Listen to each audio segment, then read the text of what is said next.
Bom, pessoal, a gente veio na disciplina agora enfatizando a questão da lógica computacional e essa é a tônica dessa disciplina.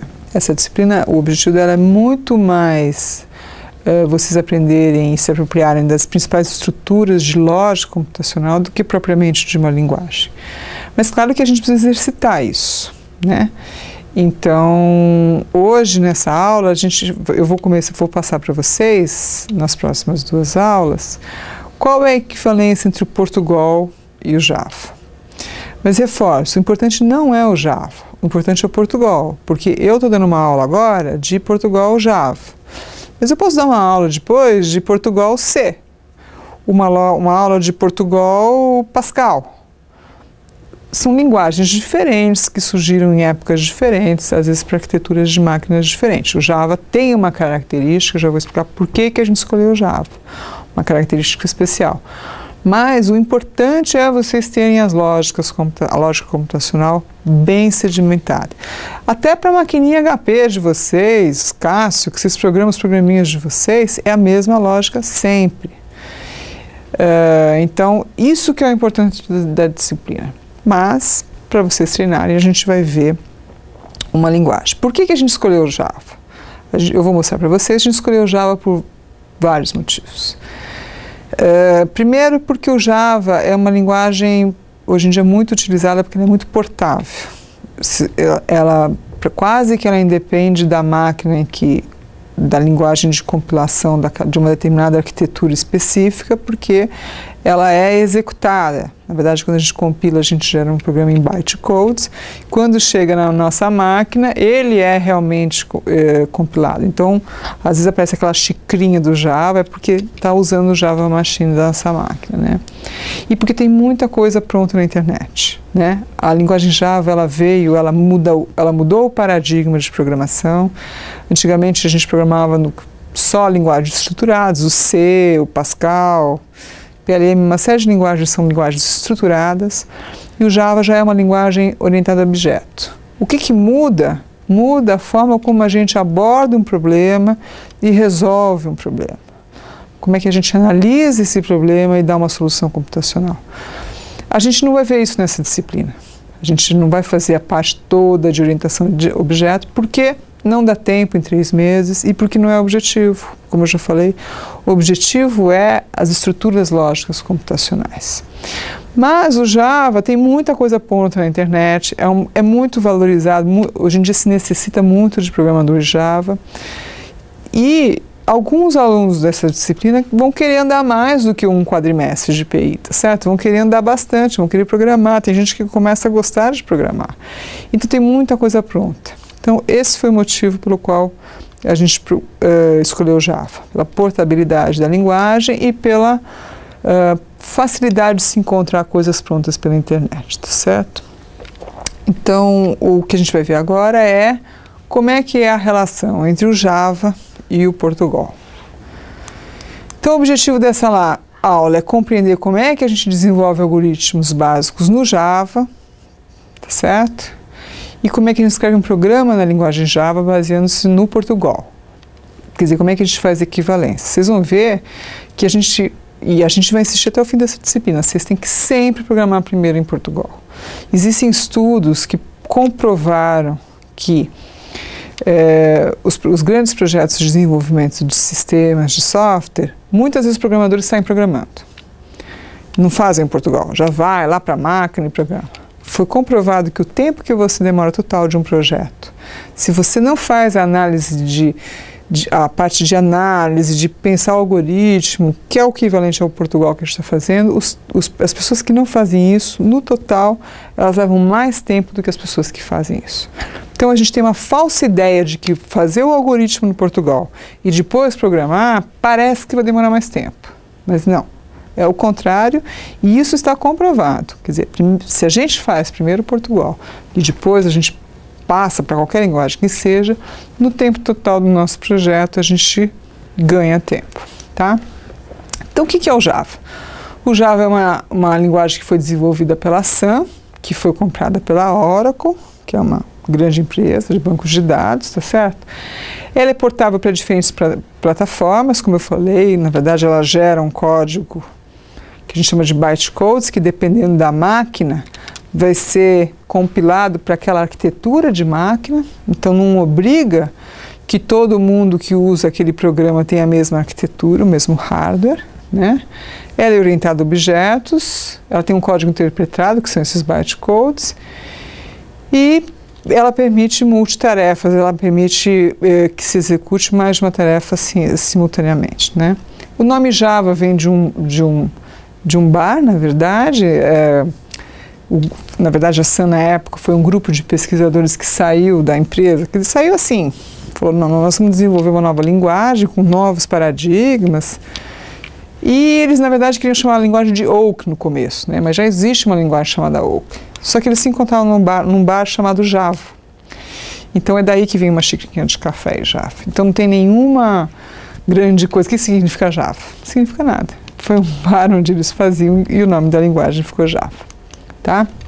Então como é que funciona a compilação? Só relembrando um pouco alguns conceitos de arquitetura, a gente tem uma linguagem de alto nível, quer dizer, toda máquina tem o que funciona no computador é a CPU do computador, e para aquela CPU, quem projetou o hardware daquela CPU projetou um conjunto de instruções daquela máquina que fazem aquela máquina somar, subtrair, dividir, fazer todas as tarefas que precisam ser feitas.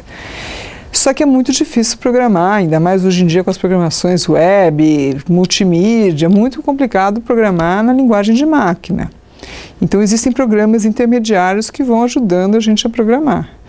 Então existe uma linguagem de programação que trabalha para uma determinada arquitetura e existe um programa que traduz essa linguagem para a linguagem daquela máquina. Esse programa de tradução se chama compilador.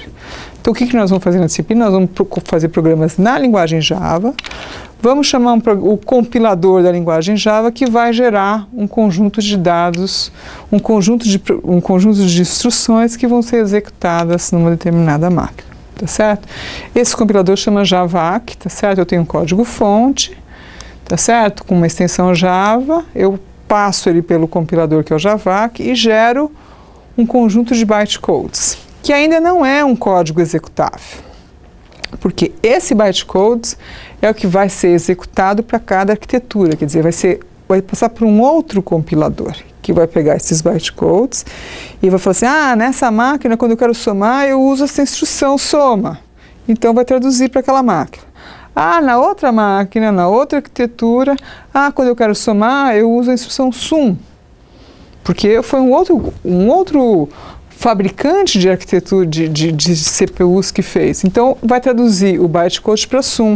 E por isso que o Java é portável, porque ele gera o bytecodes. Para cada máquina, para cada arquitetura, ele é recompilado e aí sim ele é executado. E por isso que toda vez que a gente tem uma aplicação Java, a gente precisa ter o Java, o applet do Java na nossa máquina. Porque ele vai pegar o código, que é o bytecode, e vai compilar para a nossa máquina, pelo menos uma primeira vez, tá certo? Vai interpretar e aí vai ser feito o código de máquina. Bom, o que a gente vai ver hoje? Vai fazer uma analogia do Portugal e do Java. Mas não vou fazer de tudo, vou fazer de algumas estruturas, que é declaração de variáveis, que são a declaração de variáveis, atribuição, saída de dados, entrada de dados, estrutura de seleções, estrutura de repetição e estrutura de um programa Java. Tudo isso aqui que eu acabei de falar e que vocês estão lendo aí, vocês já viram em Portugal. Então, o que a gente vai fazer hoje é simplesmente mostrar como é isso em Java. Então, como é que são as declarações no Portugal dos tipos de variáveis? Então, eu tenho o tipo inteiro, o tipo real e o tipo caractere. Como é que eu declaro? Eu declaro a variável real, P1, P2, P3, média, por exemplo, inteiro soma, caractere sexo. Como é que é isso no Java? Tipo de dados, int, float, double e caractere. Inteiro é int, o float e o double são números reais, dependendo. Se eu quero um número real muito grande, eu uso o double. Normalmente a gente usa o float, que já é suficiente para as nossas aplicações. Caractere é caractere. Então, em vez de declarar real P1, P2, P3 média, eu declaro float P1, P2, P3 média. Int soma e char sexo. Então, percebam que é só uma tradução. É como se eu pegasse um manualzinho do lado. Ah, como é que faz isso? Ah, era caractere? Agora é char. Mas eu preciso saber realmente no Portugal Studio como é que funciona. Tá certo? Atribuição. O que é atribuição? É eu colocar um valor dentro daquela minha variável, tá certo? A gente já viu isso quando a gente faz no Portugal Studio real P1 e faço P1 igual a 10, eu estou colocando naquela posição de memória o valor 10, tá certo? O tipo de dado tem que ser compatível com o tipo da variável, eu não posso falar que P1 é um inteiro e colocar um caractere nesse inteiro, tá certo? Então, se uma variável do tipo inteiro, a gente pode só atribuir um inteiro para ela. Então, no Portugal Studio eu tenho inteiro soma, caractere sexo, soma igual a 0, sexo igual a m. Como é que é isso no Java? Int soma, char sexo, soma igual a 0, ponto e vírgula, e sexo igual a m. Então, o que mudou aí? Mudou a sintaxe. Então, todas as instruções do Java, tirando o if, a gente vai ver assim, pelo menos todas as instruções de atribuição, terminam com ponto e vírgula. O caractere, em vez de ser 2, esse aspas é um tracinho. Mas o que é isso? É a sintaxe. Percebam que a lógica é a mesma. Eu estou reservando variáveis reais, variáveis inteiras, variáveis caractere e estou atribuindo valores a isso. O que vai me mudar é a sintaxe. Se eu não puser ponto e vírgula no Java, vai funcionar? Não, não vai funcionar. Se eu puser declarar M minúsculo e puser M maiúsculo, por exemplo, é diferente? É diferente. Então, na hora de programar o Java, ele é sensível, sim, a esse tipo de variáveis maiúsculo, minúsculo, a ter ponto e vírgula. A gente vai trabalhar com NetBeans, que é um ambiente que ajuda a gente a fazer esse Java, toda essa parte de compilação e criação de ambientes para compilar programas Javas, e ele acaba ajudando a gente nesses erros. Mas não funciona. Se eu não puser ponto e vírgula, não funciona. Né? Como é que é a saída de dados? Né? Tem várias formas de fazer saída de dados em Java. Pode-se mandar mensagem para o usuário no monitor de vídeo, por um botão, caixa de diálogo, formulário, etc. Né? Nessa disciplina, pelo menos nesse momento, a gente vai usar a saída de dados via console.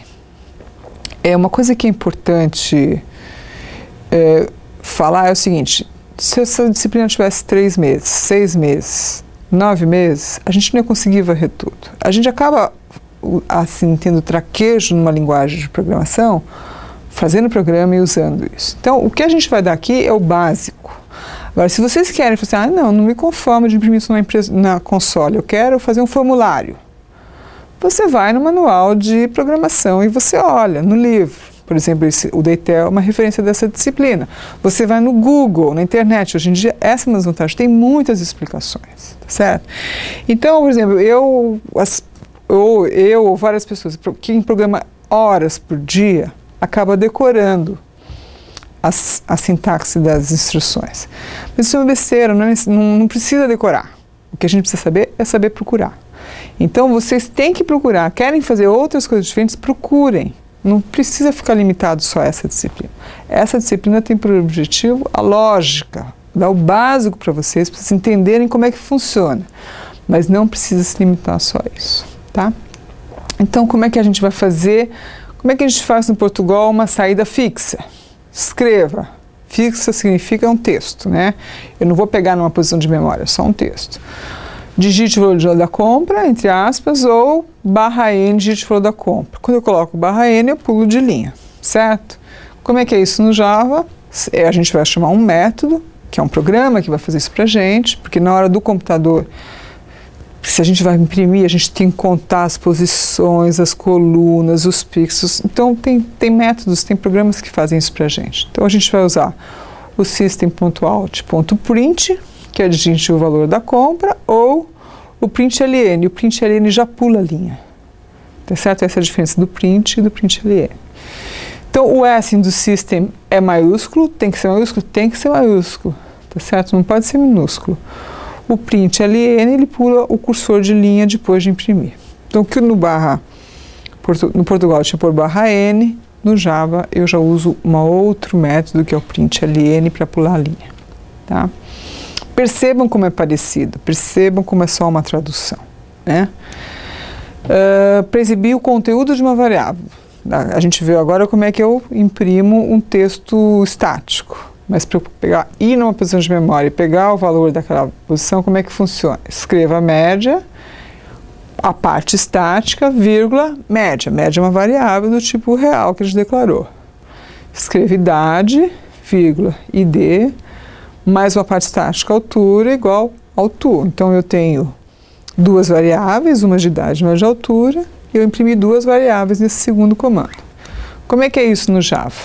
É system.out.print média igual mais a variável média, não tem vírgula, mas é mais, system.out.println igualzinho, média, em vez de vírgula põe mais id, mais altura, mais altura, tá?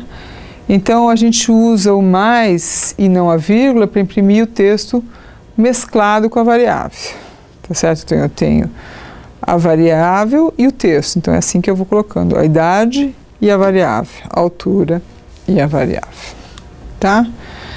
Entrada de dados, né? A gente também tem várias maneiras de fazer entrada de dados, a gente pode via teclado, via mouse, via botão, via caixa de diálogo, via form. O que a gente vai fazer nessa disciplina, pelo menos agora no começo, é usar a entrada de dados via o teclado. Na verdade, buffer de teclado, buffer quer dizer uma memória. O teclado tem uma memória, então o usuário vai lá e vai teclar um valor, e os nossos programas vão usar métodos que vão pegar o valor desse buffer, dessa posição de memória, e vai jogar para a gente, tá certo? Então a gente não vai fazer interface gráfica, vai ser uma coisa bem simples, porque o objetivo aqui não é fazer grandes entradas, é simplesmente aprender que a gente tem que ler o dado. A gente tem um canal de entrada do dado, tá certo?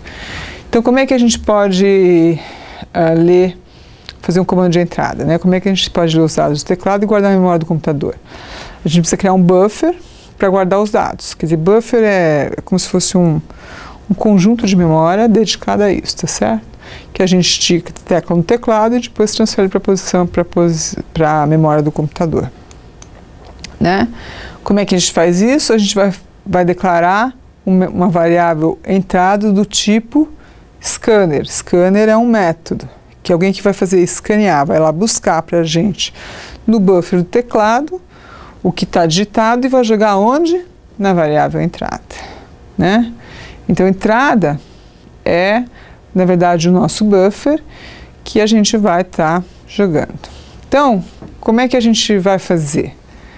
A gente, depois de criar o buffer, vai transferir. Então, se for do tipo string, vai fazer entrada ponto next line. Se for int, ponto next int. Se for double, ponto next double. Por que é diferente? Porque cada uma dessas variáveis ocupa quantidade de memória diferente. Um inteiro pode ocupar 1 byte, 2 bytes, 4 bytes, depende da arquitetura da máquina. O double é outra dimensão. Então, quando eu ponho o next int, é porque ele tem que saber no buffer qual é o tamanho de memória que ele tem que ler para jogar na minha variável, tá certo? Float, next float. Char, que é um caractere, é nextLine.char até de 0, tá certo? E boolean, que é verdadeiro ou falso, é next boolean. Então, é sempre next o tipo da variável que a gente está lendo, tá certo? Então, como é que a gente faz isso no Portugal? A gente declara, por exemplo, inteiro idade, real salário, escreva a idade e lê a idade. Escreva o salário e leia o salário, certo? Como é que seria isso no Java? Int idade, double salário, inicializo com 0. Declaro o meu buffer do meu teclado, scanner entrada igual uma nova instância do método scanner com o parâmetro system.in e escrevo, digite a idade e faço o quê? A minha variável idade, que é do tipo double, do tipo int, desculpa, é entrada.nextInt. E qual que é o salário? A minha variável do tipo double é entrada.nextDouble.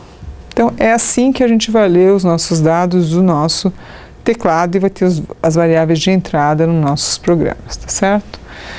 Como é que é a equivalência das estruturas de seleção do Java para o Portugal? Por exemplo, se a idade é maior que 15, escreva, a pessoa já pode votar. Se não, a pessoa não pode votar. Isso é do Portugal Studio, vocês já sabem fazer bem. Tá certo? Como é que é isso no Java? É if, idade maior que 15, abre chaves, fecha chaves. Sempre, sempre.